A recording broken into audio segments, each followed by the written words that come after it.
Indian டீம்ல இருந்து தோனி ஓய்வு பெற்றதுக்கு பின்னால அவருடைய இடத்துக்கு சரியான விக்கெட் கீப்பிங் கிடைக்காமல் இந்தியன் டீம் இன்னமும் திணறிட்டு வருது. இந்தியன் டீமுடைய விக்கெட் கீப்பரா தோனி பல வருஷம் நின்று பல சாதனைகளை நிகழ்த்தி இருக்காரு. தோனியினுடைய இடத்தை இன்னொருத்தர் நிரப்புறது கஷ்டம் சொல்ற அளவுக்கு தோனியினுடைய சாதனைகள் விக்கெட் கீப்பிங்ல ஏராளம் இருக்கு. இந்த நிலையில தோனி கடந்த 2014 டெஸ்ட் போட்டிகளை இருந்து ஓய்வு பெற்றாரு. டெஸ்ட் போட்டிகளை இருந்து தோனி திடீர்னு தன்னுடைய ஓய்வு முடிவை அறிவிச்சிட்டதுனால இந்தியன் டீமுக்கு அடுத்த டெஸ்ட் போட்டிகளுக்கான விக்கெட் கீப்பர் யாருங்கிற பெரிய கேள்வி எழுந்துச்சு. அப்ப இருந்தே கிட்டத்தட்ட ஒரு 5 விக்கெட் கீப்பர்களை இந்தியா ட்ரை பண்ணி கடைசியா விருதிமன் சாஹாவை டெஸ்ட் டீமுடைய விக்கெட் கீப்பரா இந்தியா ஓரளவுக்கு முடிவு பண்ணியிருக்கு. விருதிமன் சாஹா தான் இதுவரைக்கும் தோனி டெஸ்ட் போட்டிகளை இருந்து ஓய்வு பெற்றதுக்கு பின்னால டெஸ்ட் போட்டிகள்ல அதிக அளவு போட்டிகளை விளையாடி அதிக ஸ்டம்பிங் மற்றும் கேட்சையும் பிடிச்சிருக்காரு. விருதிமன் சாஹாவுக்கு அடுத்த இடத்துல ரிஷப் பண்டும், அதற்கடுத்ததா பர்தீவ் பட்டேல், பின்னர் தினேஷ் கார்த்திக், கடைசியா ஓஜா ஆகியோரும் இருக்காங்க. ஆனா இப்போ இந்தியன் டீம் டெஸ்ட் போட்டிகளுக்கு விருதிமன் சாஹாவையே ஓரளவுக்கு பிக்ஸ் பண்ணியிருக்கு. ஆனால் ஓடிஐ மற்றும் T20 போட்டிகளுக்கு இந்தியன் டீம் சரியான விக்கெட் கீப்பர் கிடைக்காமல் இன்னமும் திணறிட்டு வருது. உலகக்கோப்பை தொடருக்கு பின்னால இருந்தே தோனி எந்த ஒரு சர்வதேச தொடர்களையும் பங்கேற்கல. இதனால இந்தியன் டீம் விளையாடக்கூடிய ஒருநாள் மற்றும் T20 போட்டிகளுக்கு யார விக்கெட் கீப்பரா வைக்கிறதுங்கிற பெரிய கேள்வி எழுந்துச்சு.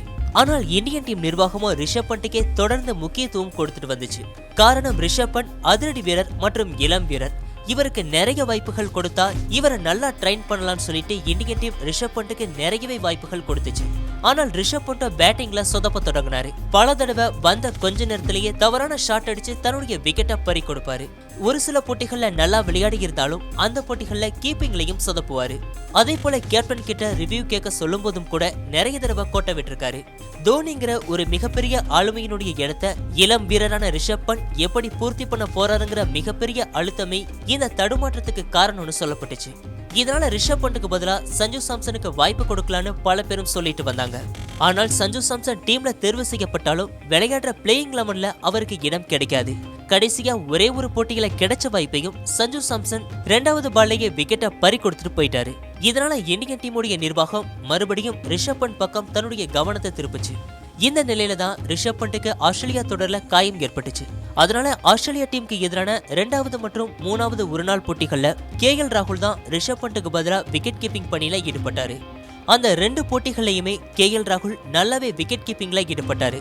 ஸ்டம்பிங் மற்றும் கேட்ச்லயும் நல்லாவே செயல்பட்டாரு. குறிப்பா KL ராகுலுக்கும் ஸ்பின் பாலர்களுக்கும் இடையே நல்ல ஒரு சிங்க் இருந்துச்சு. அது மட்டும் இல்லாம பேட்டிங்லயும் KL ராகுல் எந்த இடத்துல இறக்கி விட்டாலும் நிதானமா விளையாடி ஹாஃப் செஞ்சுரிக்கு மேல எப்படியும் எடுத்துறாரு. இதனால பேட்டிங் மற்றும் விக்கெட் கீப்பிங் ரெண்டுலயுமே KL ராகுல் கலக்கிட்டு வரதுனால அவரையே இந்தியன் டீமுடைய விக்கெட் கீப்பரா நியமிக்கலான்னு ஒரு தரப்பினர் குரல் கொடுக்க தொடங்கியிருக்காங்க. இதுக்கு காரணம் தோனிக்கு பிறகு ஒருநாள் போட்டிகள்ல இந்தியன் டீம்ல ரிஷப் பண்ட் 7 போட்டிகள்ல விக்கெட் கீப்பிங் மற்றும் பேட்டிங்ல ஈடுபட்டு ஒரு ஸ்டம்பிங்கும் 2 கேட்ச் தான் பிடிச்சிருக்காரு. ஆனால் KL ராகுலும் 2 போட்டிகள்ல மட்டுமே விக்கெட் கீப்பிங்ல ஈடுபட்டு ஒரு ஸ்டம்பிங் மற்றும் 4 கேட்ச் பிடிச்சிருக்காரு. இதனால KL ராகுலுக்கு இன்னும் கொஞ்சம் வாய்ப்புகள் விக்கெட் கீப்பிங்ல கொடுத்து அவருடைய திறமையை பார்த்து அவரையே இந்தியன் டீமுடைய நிரந்தர விக்கெட் கீப்பரா நியமிக்கலாம்னு சொல்லிட்டும் ஒரு தரப்பினர் சொல்லிட்டு வராங்க. ஆனா தோனிங்கிற லெஜெண்டுக்கு பின்னால இந்தியன் டீம் சரியான விக்கெட் கீப்பர் இல்லாமல் தடுமாறிட்டு வர இந்த நேரத்துல T20 உலகக்கோப்பைக்கு முன்னாலேயே சரியான விக்கெட் கீப்பர் மற்றும் பேட்ஸ்மேனை இந்தியன் டீம் கண்டிப்பா கண்டறிய வேண்டிய கட்டாயத்துல இருக்கு.